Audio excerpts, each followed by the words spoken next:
Hello and welcome everyone to another update video here on this channel about Bitcoin, Ethereum, QNT, and in today's video also about Cardano, ADA, and also XRP Ripple. For all of you who watch my videos on a daily basis, I'm very sorry that I didn't do an update yesterday. I was the whole day with a friend of mine on a fishing trip and actually the price didn't really move. So I want to show you a small shortcut how yesterday's trip developed, because for me personally it was a crazy experience. Of course, we released the fish after catching. It was the principle of catch and release. It was an extremely amazing day. And because of that, as a small goodie for you, I want to show you as well the charts of Cardano and XRP. Go through all of them, show you as always my price targets and expectations. And if you don't want to miss out on that in the future, leave a subscription down below this video, activate the small little bell so you will always get notified when I upload a new video for you on this channel. And thanks a lot for watching and enjoy this video.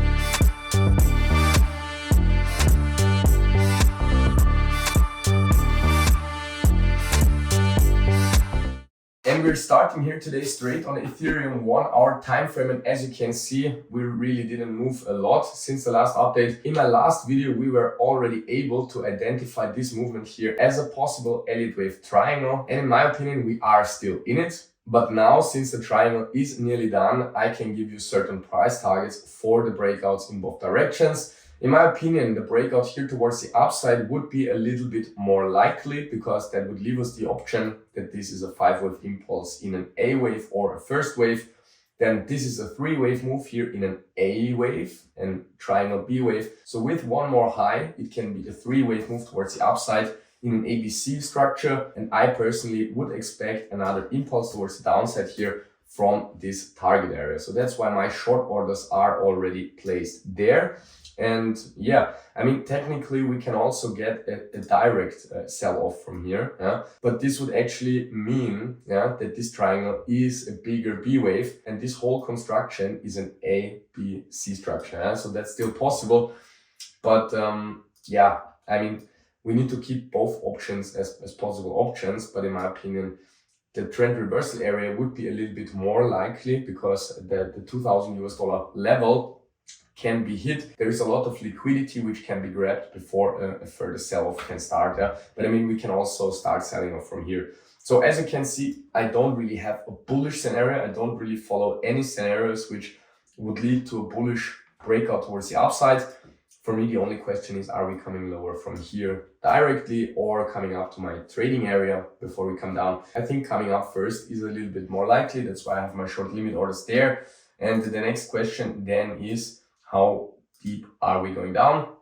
And that can also be easily shown to you, because the price targets for rather a C wave or a third wave, so both of the possible options, would be here in this target area. So the absolute most bullish case would still bring us down here to, let's say, approximately 1680. In my opinion, we can also easily get a deeper pullback here towards the $1,480 level. But the way to determine how deep it will go, in fact, is actually that should in any case be a 5-wave movement.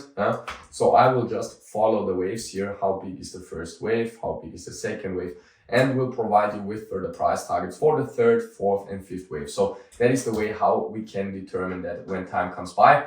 But that is practically how my view is about Ethereum right now at the moment. Let's now straight come over to the Bitcoin chart as well. The only difference between Bitcoin and Ethereum are practically that if Bitcoin would make a higher high, it cannot be a second wave anymore. It would be for certain an overshooting B wave. In both scenarios, rather we are holding those highs and coming down from here, or we are making another higher high and coming down from there. In both scenarios, I expect a continuation towards the downside, further sell-offs. But right now, we still have the option to say this of 1, 2, now comes a 3, 4, and 5. If we would overshoot now, if we would make a higher high here, it would only be an option that this is an A overshooting B and C wave. So practically a higher high would take the 5-wave option towards the downside completely out of the game. If we're staying where we are and coming down straight away, we can still get the 5-wave impulse towards the downside. But also in this case, also if we're coming down from here, it can develop into an A, B, C structure. So that's practically what I will keep a close eye on here, because as I told you, the move towards the downside should be in any case a 5-wave move. So I will be able to track that for you and provide you with the price target of the certain microwaves when the time comes by. If you don't want to miss out on that in the future, leave a subscription down below this channel, activate the small little bell so you will always get notified. And let's now have a look at the QNT chart as well. And there you can see that I'm still sticking to my opinion that we should see one more leg towards the downside in any case. The only question for me personally is this developing in a 3-wave structure down or in a 5-wave structure? Both of the options are possible since this is an ending diagonal in a C-wave. So yeah, but overall, nothing has changed. I already provided you at the beginning of January with those 2 target areas. The first one we reached, the second one not yet. But we are on the way towards it because in my opinion, this is an A, B, C structure. And this C wave should bring us here in this target area below the A wave low, so below the $95. And that will be the region where I will buy some QNT for the long term and also open a long position for QNT. And right now, since the 5th wave started here, in my opinion, we saw an impulse down, which can be an A wave, and a correction up, which can be a B wave. So the first option is we are only seeing one more C wave towards the downside here in the target area and reversing from there. Other option is that this is a 1, 2, so there will be a 3, 4, and 5 as well. Yeah, but it doesn't really matter at the end. We should come down here in this target area. From there, I will buy some QNT. My next bullish price target here towards the upside is the $380 level. So that's why, in my opinion, this is a really good risk-reward ratio.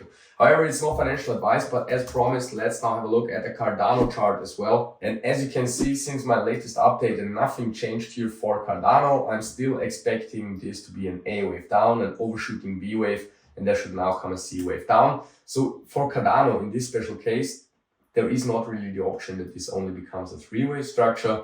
I really stick to the opinion that this should really develop now in 5 waves, yeah, between 28 and 30 US cents. From there, I expect a really strong bounce towards the 60 US cent level, because this is then a 1, 2, 3. Yeah? So practically, I think the low is in. I think we saw a first impulse towards the upside. And we are now in the wave 2, which has an A overshooting B and a C wave. And the C wave is now playing out, in my opinion, or has already started with a 1, 2 of the C wave. So there should be now a strong sell-off, a recovery, and another sell-off in the target area before we can really get a strong bounce here towards the upside. Yeah. So that's my personal expectation for ADA. And let's now have a look at XRP, last but not least. And as you can see, since my last update, yeah, we only went down in a 3-wave structure, which leaves a bullish option on the chart, but I don't consider that as likely. Yeah, I can give you actually 2 very, very strong pivot points, in my opinion, here for XRP. I want to highlight that here with horizontal trend lines. If this is corrective, if this is a corrective structure, this would be an ABC. Yeah, and due to the Elliott wave rules, it would be a very strong indication that we are going to see higher highs if we break above this B wave high. So if we break above 54.5 cents, yeah, it would indicate a very bullish scenario, which I don't consider it as too likely right now. The other scenario is that we are breaking down below this low, which would actually turn this into a 5-wave structure. And I think this would leave even a very bearish interpretation open, because in my opinion, most likely, yeah, we have no confirmation about that yet, yeah, because we are moving down in a 3-wave structure. But if we are moving below this low, I can even show you on the chart what my expectations would be. Actually, I would see this as a 1, 2, 1, 2, which means we are getting a 3rd wave towards the downside, a 4th and a 5th, and that only completes the green. Wave 3, we see another 4th and 5th wave afterwards, which will lead completely to new bear market lows for XRP. Actually, I told you that already weeks ago, yeah, when we were down here on the 44 US cent level. I told you in both scenarios, yeah, rather bullish or bearish, we would come up here at the 58 US cent level. If we can manage to get above it, it will prefer the bullish option. If we are getting rejected from here, I think this can lead to new bear market lows. Yeah? And that is now the reason why I'm still following that option, and I really still consider this as the most likely option here. If we would break above 54.6 US cents, it would indicate something more bullish. But as long as we're not breaking above this, I would personally stick to this bearish wave count, which I have on the chart right now. And if you like this video, if you enjoyed this content, smash off the like button, leave your thoughts down in the comment section, activate the small little bell so you will always get notified when I upload a new video here for you on this channel. And I thank you very much for your support, guys. Thank you very much for watching, and I hope we will see each other in the next video here on this channel as well. Ciao, ciao.